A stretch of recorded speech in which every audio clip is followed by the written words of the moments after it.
Bonjour et bienvenue aux tendances des prix pour le mois de novembre. On va commencer par les facteurs aussi. La saison a vraiment mal commencé au Brésil. Le centre et le nord du pays ont été très secs et chauds, tandis que le sud a été carrément inondé.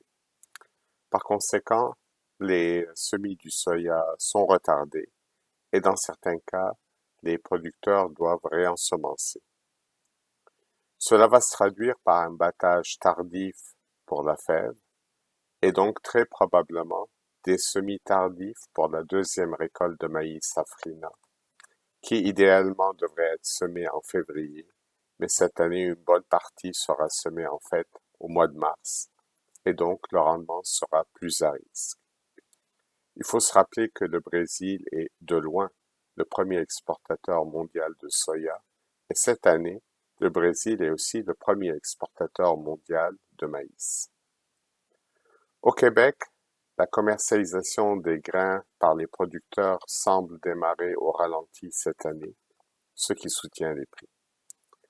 Enfin, les ventes américaines de maïs sont en avance de 32,7% par rapport à l'an passé.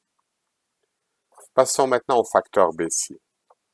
Toujours aux États-Unis, le rendement du maïs est passé de 173 à 174,9 boisseaux de l'acre, ce qui fait que l'USDA estime la production à un niveau record de 15,2 milliards de boisseaux, soit une hausse d'environ 11% par rapport à l'an passé. Par ailleurs, les ventes américaines de soya accusent un retard de 21,4% par rapport à l'année dernière en raison de la concurrence brésilienne. Mais il faut toutefois souligner qu'il y a eu une vague récente d'achats chinois et donc le rythme est en train de s'accélérer. Maintenant, il y a des facteurs à suivre.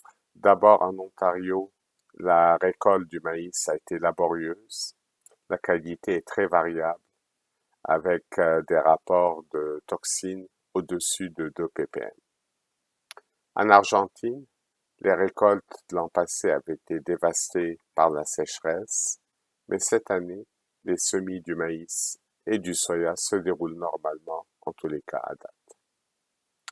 Maintenant, notre scénario des prix, il est inchangé pour le maïs, donc neutre à haussier. Par contre, il devient carrément haussier pour le soya. Les contrats à terme du soya se sont appréciés de plus de 5% à la bourse de Chicago au cours du dernier mois à cause de la situation brésilienne. On est donc dans un marché météo brésilien. À plus long terme, les contrats à terme du maïs pourraient être soutenus par des perspectives négatives pour le maïs safrina au Brésil, vu que celui-ci va être semé tardivement. Voici ce qui conclut les tendances pour le mois de novembre. Au plaisir de vous retrouver en janvier.